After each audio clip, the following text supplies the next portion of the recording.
Hello, hello, beautiful people. How are you doing? Please say hi in the comment section and let me know where are you joining me from. Hi everyone, my name is Flora Basie. I am a digital accessibility expert and founder at Linoratech. Linoratech is an incredible company with the value and mission to support and help leaders and professionals easily create experiences and digital products that are inclusive and accessible to everyone, including clients, customers, employees with visible or invisible disability. As you all know by now, I love to describe myself and feel free to do the same if you want in the comment section. I can tell you that I can see everything live, so don't feel shy. This is the perfect occasion to try to be a little bit more inclusive. So I'm going to go ahead and describe myself because oftentimes in the audience, we have people with low vision, people with visual impairments, or people who are blind. Hi, I am a Black woman. I am always smiling. So you might be able to feel it or hear it in my voice. I am currently rocking some long twisted braids. They're like black and brown. I'm wearing a black dress and a red suit, I will say. All right, and that's about it. Give it a try and describe yourself in the comment. Let's just say, who you are because sometimes we're not able to see you. All right, so today's topic is all about sight loss and empowerment through digital accessibility impact. And I have the perfect person to come and join me and share a little bit about that. Actually, you know what? I am gonna bring him on board. Please say hi and help me welcome Byron Meador. Hi, Byron. Hello. Hi, Flora. Hi, everybody listening. How are you? Oh my I'm, goodness. Yes, go ahead. I'm a lot like Flora. I'm always smiling. So, Yes. It's I think that this is what life is all about. Sometimes we just gotta smile. As human beings, we go through ups and downs, but having to cry all the time is probably not the best way to embrace life. I agree. No, it's much more pleasant being happy if you can. Definitely. I see a few comments, Byron. Let me just check those and we'll get back to starting the conversation with you. So I see, Eric is here. Eric say, good morning from snowy Colorado. Oh my good. Wow. Hi, Eric. I'm so happy you're here. And Byron, Eric looks on his picture like Santa Claus. He Perfect. He's an Getting ready for incredible the guy. season. Yes. Yes. And I have also Nicole. Nicole says, hi, good morning from Oregon. Oh my goodness.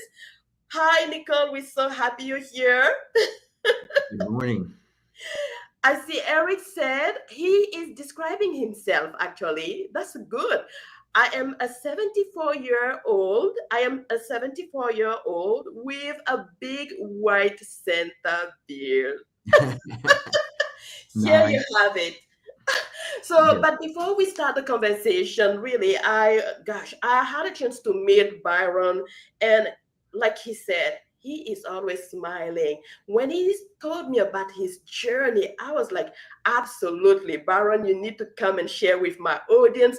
Byron is an incredible assistive technology instructor. And you know what? I'm going to shush right now and let him introduce himself.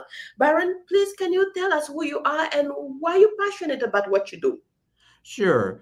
Well, my name is Byron Meador. I am from the Chattanooga, Tennessee area. For those of you who know where that is, right on the line with Georgia. I am an assistive technology instructor at Signal Centers, which is an assistive technology center. We find ways to use assistive technology for people with all sorts of disabilities. Sight's our primary one, but we do other disabilities as well, hearing loss, etc.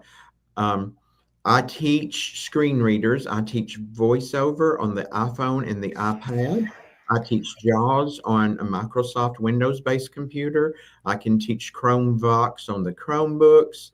I also host two adjustment to vision loss and blindness groups every week. And I love what I do. As Flora said, I'm very passionate about it. It's digital accessibility has changed my life, and I want to change as many other people's lives who are blind and low vision. I, I love giving back to a community that I am a part of. So that's my reason for loving my job so much and being so passionate about it. I love that. I love that. I was clapping on the side just right now because I think, what you're doing is so important. And just to tell people, you know, all of the screen readers that Byron has been listing and sharing just in his short introduction are software that many people with sight loss or low vision are using to navigate like everyone else. I recall when I started my own experience in accessibility and disability advocacy, people were like, no, but I don't think blind people navigate the web, which is so false. And, Byron is going to tell us a little bit more about it. But before that, Byron, because you mentioned that you are blind, how can you tell us a little bit of how did you lose your sight? Sure. I have a condition called Stargardt's disease. Um, I, as far as I know, saw fairly normally up until around the age of 10. Now, if you're going to ask me what's that like, well, that's been a little while ago. I'm now in my, let's just say, mid 50s. So 10 was a long time ago. But up until around the age of 10, teachers started noticing I couldn't see, and back then it was the blackboard, not the whiteboard, the chalkboard, and I would have to move closer and closer. So for a while, I went to an optometrist who tried to fit me with glasses. Well, a year or so later, it was obvious the glasses were doing very little for me. And this would have been the late 70s. So I got sent to a retina specialist, an ophthalmologist, and I was diagnosed with Stargardt's, which is a genetic form of macular degeneration. Um, Now, for those of you who know much about macular degeneration, age related macular degeneration is the leading cause of blindness in the world. Stargardt's is a juvenile form of macular degeneration. So when people get older and start to lose their vision and they say it's AMD, that's age related macular degeneration. I had basically the same thing that started when I was 10 years old. It is genetic. It's a recessive gene. I told Flora I can remember the doctor telling me what was going on, and mom and dad starting to argue about which side of the family it came from. Well, it's so bad. And the doctor said, "You guys need to be quiet because if this is a recessive gene, it had to come from both sides of the family. It could have been generations back, but it did." So I started the progress of vision loss, probably around the age of 10, and it's just declined over the years to a point where now all I see really is light. Mm, Um, see, yeah, so, most people who have age-related macular degeneration never get quite as low as I do, but because mine started at such a young age, it's declined. I see. And thank you for really sharing this information and this journey as well with us, Byron. I think that one thing that I also want you to talk about, because oftentimes there is a huge myth, if I can say it that way, around understanding blindness. For a longest time, I thought that a person who is blind cannot see anything. But as I went in my own journey of understanding more and more the different type of disabilities and meeting also a lot of people who are blind, I've noticed that some are even able to recognize me. One time I met an incredible woman who is blind. She was a host at an event, and then I went and gave her a hug and say hi as always, like smiling and all that. And then when I left, I was like, oh my gosh, I need to talk to this woman again. So I went back to talk to her, and she said, hey, are you the black woman who gave me a hug? And I said, how does she know I was a black woman? How? You know? And then Yeah. explain to me that no, people who are blind, some can see the light, some can see shadows, some can see even part. There are different type of blindness. Can you tell me a little bit more about this?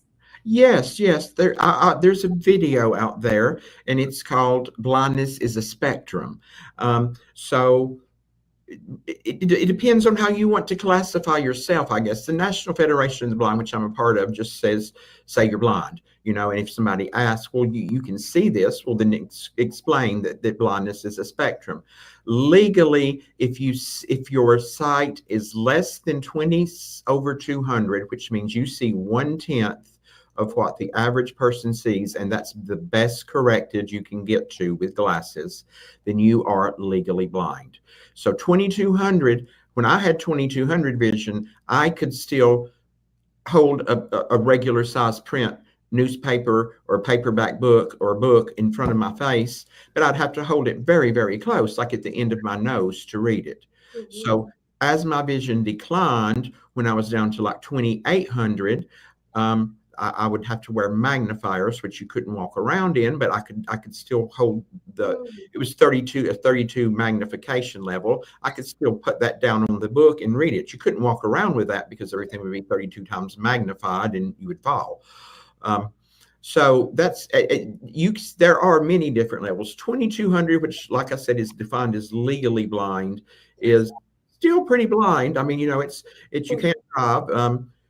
People who are, so I don't know. I can throw one other thing in there that might make you understand it. If so, people who are legally blind sometimes can drive in the United States. There's things called bioptics. You have to be no more than 2200, which is legally blind. And bioptics are like little telescopes that you sit on your head. Some of them you adjust yourself. Some of them, if you pay a little more, adjust to what your vision needs. And if you can read an eye chart with those telescopes, they sit on the bridge of your nose at 2060 and your vision is 2200, which means you're legally blind, you can still get a limited driver's license. But as vision, of course, declines, you can't. I've never been able to drive. My vision was not good enough for that by the time I hit 16. That makes sense. And I think that is important to keep that in mind, especially if people are leading project or they are professional creating digital product, or they are in the hiring management, or it doesn't matter who you are. Understanding this valuable information is key, because sometimes we assume that a person who's blind can't see anything, and Mhm. also sometimes we assume that a person who is blind is equal to another person who is blind. No, you need to be careful with that. But Byron, you also said that the National Federation of the Blind was able to empower you. Can you tell me a little bit more about that journey? Yes, most certainly. I honestly had not really, I had barely started my journey with accessibility. I had just quit a job. I was a server for a long time. I was tending bar, and I could not do it anymore because of my vision. So, but while I was still tending bar, I had a customer that came in and said, "Hey, I work at Radio Shack." This is back when Radio Shack was still around, and there's an application on an Android phone called Smart Box that will allow you to text. So that's the first smartphone I had, was an Android, and all I knew how to do on that was use the one application to text. So eventually, I was watching television and there was a commercial advertising the National Federation of the Blind of Tennessee having their state convention in Chattanooga. I decided I was going to go that year. So I had just purchased my second Android, I mean, just like within the week, I walked in and someone there someone side leaned over and said, "How long have you had that?" And I said, "Well, less than a week." And she said, "Take it back now, get an iPhone." She said, "iPhone has much better accessibility." Well, I don't use Android that much, but I do like the iPhone better. So from there, I met many other blind people. I met the president of the NFB at that time. He introduced me to an O&M specialist, orientation and mobility, people who teach us to use our white canes and how to navigate. From there, I got back into vocational rehab. The president at the time had my job. He was teaching here at Signal Centers, um, doing technology. He inspired me. He got me off the ground and running. I'd already taught myself the iPhone, but I got to him. But then he taught me JAWS, and then um, so without the NFB, I don't know that I would ever found the digital accessibility that I have found. It was the key to me finding the things that I needed. I love it. I love it. I think that I've heard so many people with disabilities, especially in the blind community, saying that when they lost their sight, everything just shut down, right? They were not able to go to places, they were not able to shop, they were not able to do a lot of things because they didn't know better. But having digital product or even software or assistive technology, it's opened up the world to more possibilities, right? Because you said the screen reader has been able to help you, but not only that, the community also that you created, you know, just having the support of the National Federation for the Blind gave you so much more. A way to orient yourself with a cane or maybe different other tool set. I mean, this is just mind blowing. I think that more people should learn about different communities as such. And if you feel like at your job you're losing your sight, connect with the right people to get the right tools right now. Don't wait until it becomes a bigger problem, because I think, gosh, information and representation is such a big thing. What do you think, Byron? Yes, I agree. And if you're losing your sight and you don't know any people who have lost sight or in the process of connecting with those people through an organization such as the National Federation of the Blind or the American Council for the Blind, it's good for your soul. You see other people out there who are functioning, who are living life as normal people. Um, so it's a good thing to be in. We've got a great community here in Chattanooga, and I am now president of our National Federation of the Blind chapter, and it's just a good sense of community. I love it. I love it. One of the things that was quite incredible to hear from you as well, Byron, was the fact that you are cooking. You mentioned that you are cooking so much so that you even cooked your Android phone. I'm so Yes, yes, that was why I had to buy the second Android phone. I was working at the time, and I had came in from work. I was working late nights, and I came in around 4 in the morning, and I laid my phone down on my oven. That's when I purchased the second phone. I was using the Android, and I laid my phone down and walked away, and I came back to turn the burner on. Well, I have a glass top stove which is black, and of course my phone case was black, and it was laying on the black stove, and um, I could see a better back then, and we're talking 10, 12 years ago, and but I couldn't see that black on black. So I turned the eye on to start heating it up. And a little later, I started smelling something burning. And I walked back into the kitchen, and I was like, what is that? And I walked over to the stove, and there was my Android laying on the eye. So it was time to purchase a new phone after that. Oh my goodness. But you know what? Another thing that you mentioned is also about shopping. There's a lot of nowadays, even especially after COVID, many businesses have had to happen online, Yes. buying products, requesting services, and so much more. Even entertainment became more online than, on site. What do you think about the online presence? Like, are you feeling that you're able to shop, to request services, to do anything that you want, or are there situations where you feel like you are oftentimes excluded? Shopping is fairly easy online with using JAWS or even using VoiceOver to shop on your phone or your iPad. Um, Depending on how much vision you have left, you may be able to see a little bit of something on there. But now with AI, there's much more improvements. And Amazon is one of the best sites. I mean, they are so easy. If you know JAWS well, you can navigate through the site. All the JAWS short keys work. You hit E, it will take you to an edit box. You hit H, it jumps you from one heading to another. So, and usually products are headings. So if you go hit E and you're in that search box and you want to look for AirPods, you just hit E and it says search box edit. you type in AirPods and hit enter, then it's going to come up with a whole list of AirPods. Well, you can jump by heading. You hit H and it's going to jump. Here's the first pair. Here's the second pair. Every time you hit H, it goes to another pair. Amazon is wonderfully set up for accessibility. Now you're going to find some out there that are not. Um, I'd say quite a few are. I'd say probably 75% of most websites are fairly accessible shopping wise. And with AI, there are some wonderful new tools. If there's a picture of the article and you can't see it on the computer, if you're using JAWS, there's a thing called Picture Smart. And you can just do the JAWS key and the space bar and P for Picture Smart, and boom, it describes the picture to you. So if it's telling you, and then it will even give you a place to ask more questions after it describes the picture. So that's a new improvement to the screen reader JAWS that has came out within the last year, and that's made descriptions online a lot better, so much better. I love that. Oh my goodness. I love what you just described, because most of the problem that oftentimes I see as an auditor for accessibility and inclusion on digital product is what you just described.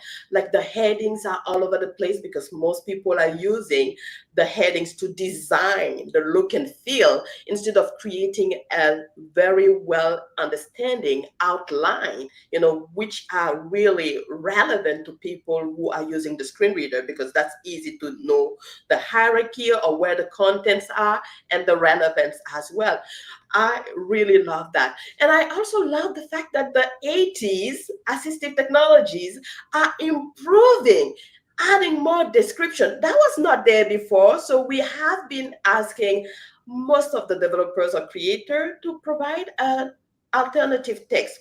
I still think that providing alternative text is really, really important, because you don't want just the AI to go and guess, or maybe any automated tool to kind of carry some description, because sometimes it could be a hit or miss, and having a proper alternative text can help.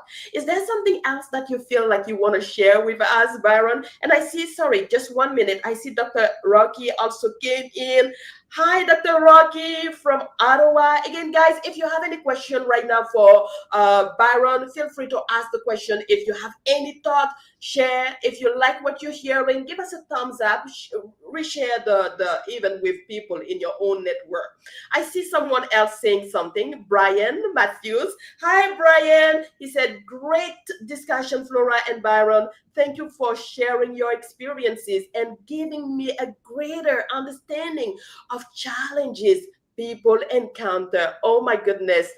What do you think, Byron? I love it. I am very glad to share my experiences. And as you said, Flora, technology is moving right along. I'm using also I'm using smart glasses now. I'm using the Meta smart glasses, and those aid in technology as well. Just a quick example.